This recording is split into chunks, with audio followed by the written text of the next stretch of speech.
Okay, let's just start with the data. Puppy data looks like this. ID all the way 1 through 15, control 15, 30 minutes, and happiness, so that we can practice with guidance of the textbook. What is independent variable? Anyone want to share? All right. What is IV? Treatment, right? Which is how many groups? So 1, 2, 3. They're all different groups. Just assume this is cross-sectional, okay? Then DV is what? Happiness and a scale of 0 to 7. 0 means they are not happy at all, and 7 very happy. And one group, control group, so no time with the puppy, and 15 minutes and 30 minutes, and then they wanted to look at happiness level. Got it? Did you understand it? All right. Go back here. So I'm going to do just one way ANOVA using mean comparison, comparing means from there, then do second one from GLM. You know what? Before we do that, we need to do the assumption test. First, we need to check outliers and normality by 3 conditions. Got it? Okay, so now we need to do homogeneity of variance. This is the key, and because of that, there are 2 different methods. One is one-way ANOVA from compare means. Another one is GLM analysis. So I'm starting with one way right now to look at homogeneity of variance by group, then ANOVA test, okay? So I'm going to close this. Then analyze, compare means, drop down here, one way ANOVA, click that. Then dependent is, anyone want to shout out? Happiness. Thank you. Then factor is group. Got it? Then effect size for overall task, this is new in SPSS 27. So if you have an older version, you don't have this option. But this is a new one which calculate 2 different types of the effect size that we want to look at. Then contrast, we're not going to use it. Now, how to use this, actually Keisha shared really good resources, so I posted it on Island. Post hoc, there are multiple of them. I shared some of them. All right, if you don't know what to use, either Bonferroni or Tukey is good enough. Okay, so I'm going to click Tukey. I don't have to look at this. We will look at this one later on in another method. And options, I want to have descriptive, fixed random effect. You know now what that means, right? It just gives you both of them. Then you interpret it based on which one you prefer as a researcher. Homogeneity test here. Then Welch test right here. Okay, all right. Why don't I have a mean plots? Okay, got it. Continue. Then we're not going to use bootstrapping now. However, if it's violated, the homogeneity, we could use bootstrapping. Okay, so you do it and then paste it, your program. But these days, Tukey has its own strength in SPSS, so it's highly recommended for the beginners. Then if you want to advance yourself, then understand what all those are. I already have a link in the lecture slide to go beyond what I summarized there, and so that you can take a look. Okay, all right, continue. So I'm gonna say okay, and this is based on one way ANOVA from comparing means. Okay, and that's what I also annotated on the lecture slide. Descriptive stats first, then you will see mean, standard deviation, standard error, confidence interval, minimum, maximum. Include this when I say make a descriptive stats. All right, mean and max will be great so that we can have additional dispersion right there. Then test of homogeneity. This is a Levon's test that we practiced when. And we looked at mean score based on the mean. All right, not median or anything. Look at based on the mean. Is it significant or not? This p-value. Anyone want to jump it in? No, it's not significant. It's not significant, which means It's Okay. good. Homogeneity is met.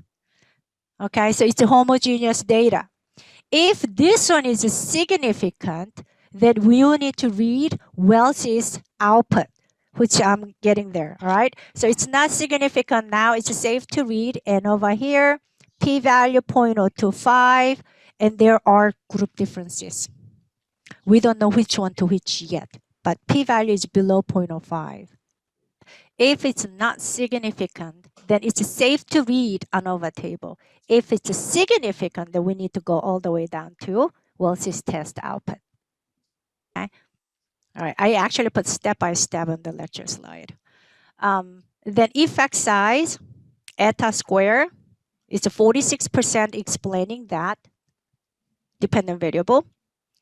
Epsilon square is new. Again, like I said, you can get this epsilon square only through this method if you want to look at it. And it's good for small sample sizes. So those who are using the exercise physiology, small sample size, movement science, small sample size, you want to get the effect size, epsilon square here is good. I have that concept well summarized in the lecture slide also.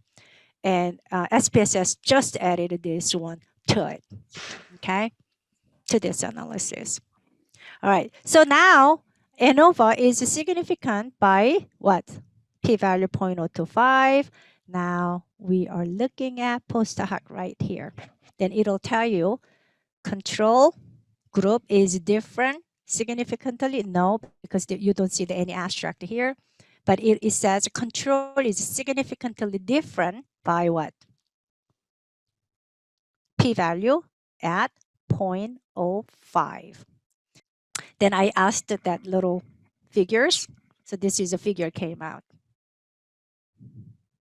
Got it? If you want to report this one using bar figure, then you can go to chart build and then do the bar graph so that you can show control group 15 minutes, group 30 minutes, group with the error bar, and it shows you that with this confidence interval. You can create that from chart field. Okay. So this is another way of doing ANOVA using mean comparison option because it gives you different stats a little bit. But when we do GLM, which I will do shortly, you have an option to do either line or bar graph. Okay. All right. Now, if you don't have any questions, I'm gonna move to the next one using GLM, which is more recommended. Okay. Analyze. Where? Fixed or random? You tell me, researchers. Wouldn't it be fixed?